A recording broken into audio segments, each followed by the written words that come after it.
risk, so that's really something to be celebrated. Guys, I have been doing comedy all over the world. Like, I've been to Chico, and something, I don't want to brag, but I have done comedy in 2 different places in Northern California this year alone. Yeah, come on, boy. That being said, I've noticed a common trend amongst the world, and that is that people love to be offended. So much so that they choose to be offended over laughing. And that doesn't seem fun to me. I don't get that. So, what I want you guys to do, did you guys come to have a good time? Yeah. Did you come to laugh? Yeah. Okay, remember you said that. The first time I say something, a joke perhaps, that offends you, if I say a joke that offends you, I want you to grab that joke, look at it in the eyes and say, no! You will not offend me, I'm here to have fun! Does that sound like a good plan? Yeah! Cool.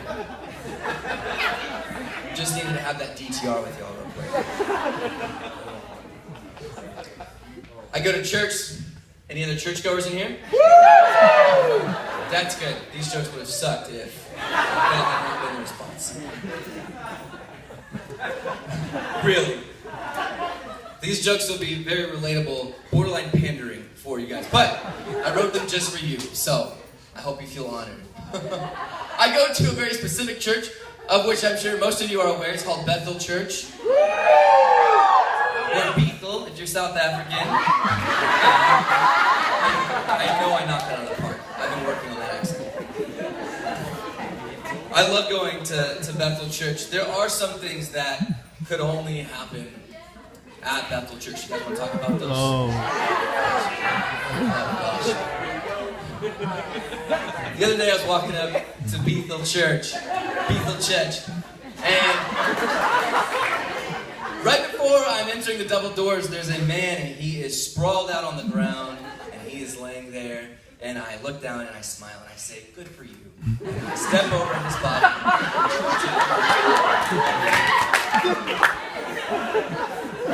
Only then to realize, 10 seconds later, that guy could have been dead.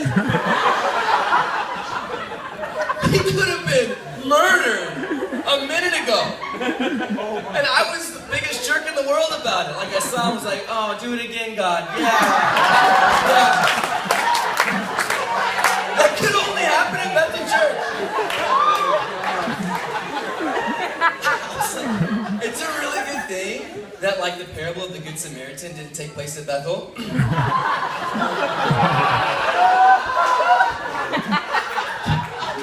That Samaritan guy would have been like hiking along and seen this guy like all bloodied up and beaten, and he would have been like, oh my gosh, God is really working on you. Yeah, more! Increase! That parable might not have made the Bible. Something else I discovered that you could only get away with at Bethel Church, and this is a new discovery.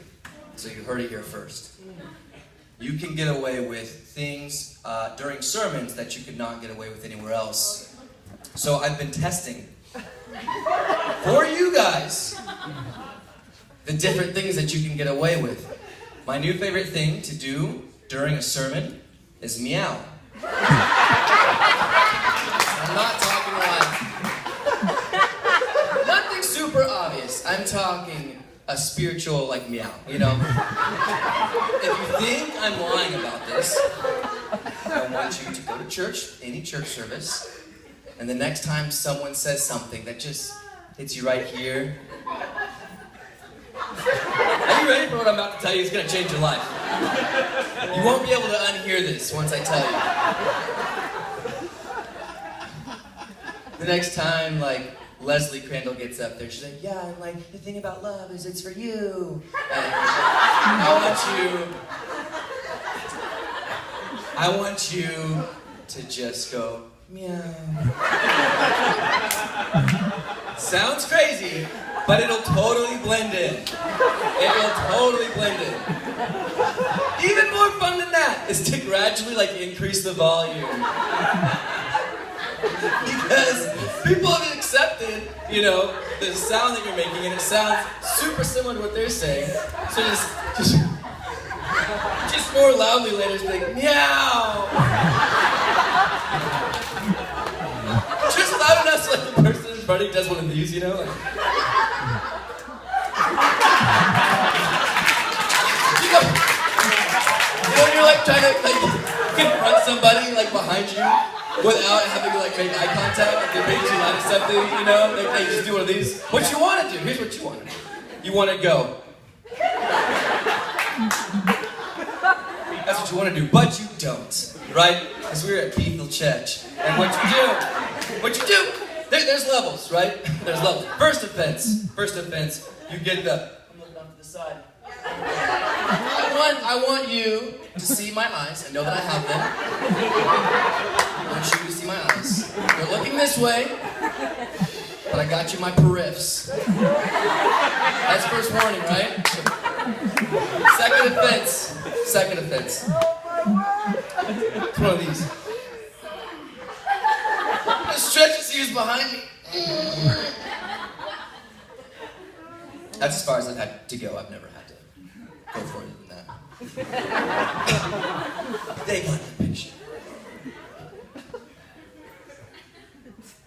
So this is fun. I'm in a relationship. Yes, love. I had some friends the other day who were like, yeah, you know, I bet the reason that Gabby's dating you is because you're black. And you know what? You know what they say? Once you go black, you never go back. And I said, yeah, she might be going back. I'm not sure, because here's the thing.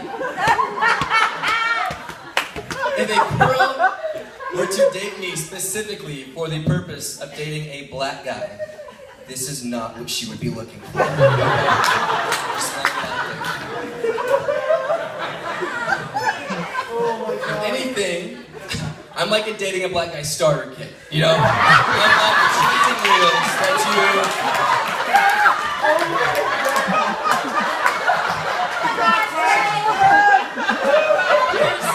Okay, here's the thing, before we get too loud. Here's how I'm half black, I'm half white. And here's a good illustration of how I identify myself. I'm black enough to need to purchase cocoa butter. But I'm white enough that it has to be organic.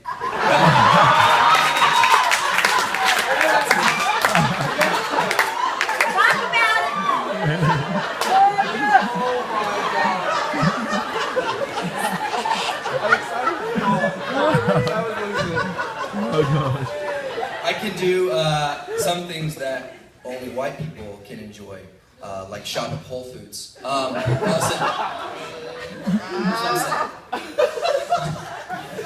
At Whole Foods, they have something called cruelty-free products. You guys familiar with cruelty-free? Of course you are.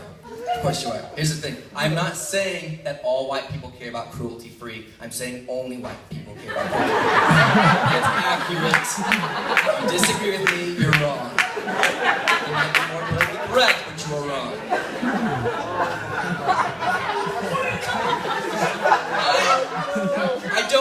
I don't get the whole concept of cruelty-free. Like my friends, like, dude, just get the cruelty-free. It's only $1 more. Like eggs. Get the cruelty-free eggs, man. They're only $1 more. I'm like, yeah. You know what else is only $1 more? A whole other dozen of normal people eggs.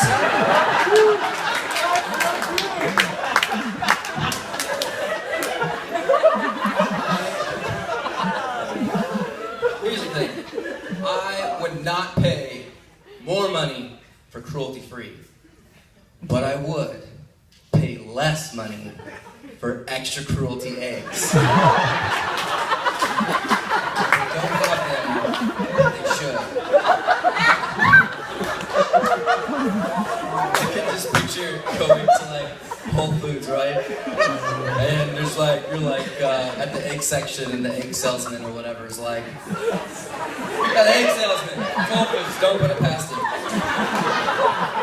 He's like, these eggs are $4 a dozen because they were allowed to run around, look gross whenever they wanted.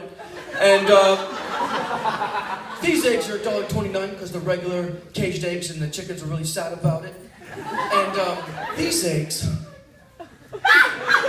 are 30 cents because each individual egg was like waved in front of its chicken mom. And they were like, hey chicken mom, do you want us to let you keep this one? Huh?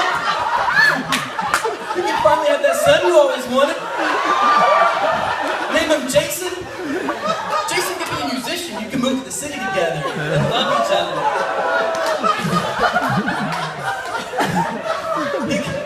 He can support your easygoing chicken-style life.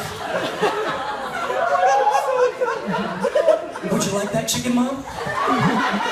She's like, yes, I would. I really would. And then the farmer's like, well, too bad! We're gonna sell them at Safeway for a nickel! Chicken mom's like, no! You shouldn't have given me such specific hope and then stripped it away! That's not just cruelty, that's extra cruelty!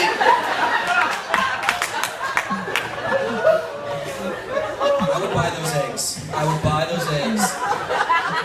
Because a good deal is a good deal.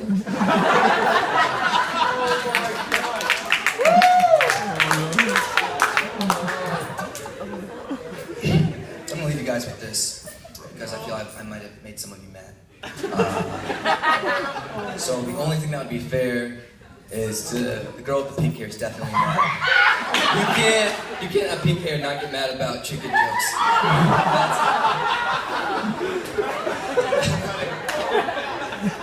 She was like, her friends were hugging her, like supporting her, like, it's okay, he's almost gone. I'm so sorry. But I'm gonna relate to you, okay? Would you like that? I'm gonna say something that makes me as mad as me making fun of chicken children. Would that help you be leveled? Okay, I'm gonna do that. What's your name? Maddie, nice to meet you, Maddie. Trey. Here's something that makes me mad. And this might sound a little lowbrow at first, but just hang in with me. What makes me mad is when I smell a fart in worship. Here's the thing. I'm not mad that it happened. Because, yeah, I'm worshiping with 1,000 other believers, and sanctified or you're gonna do that, okay? It's gonna happen. I'm mad that someone's getting away with it. I'm just mad that I'm up there just trying to worship Jesus, minding my own business, and all of a sudden it just overtakes all the senses. You can't really be spiritual when you're smelling that, right? And then you look over and you know who did it. It's that guy who suddenly went into high praise mode, like.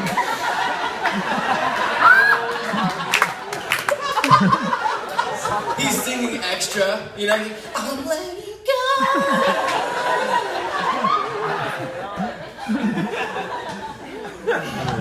That makes me mad. But because I am an experimenter, I have discovered a way to confront such a person. And you guys want to know how? I will tell you. But you have to use it responsibly. You can't go willy-nilly confronting everyone. It has to be really bad. What you do is you lock onto your target. You approach him or her from behind, and with your gentle, loving, Bethel church-going hands, you put them on the shoulders of the person in front of you, like you're about to give the best prophetic, encouraging word of 2017. And then you just lean in real closely to his or her ear, and you just go, meow. God knows what you did. Thank you guys so much. My name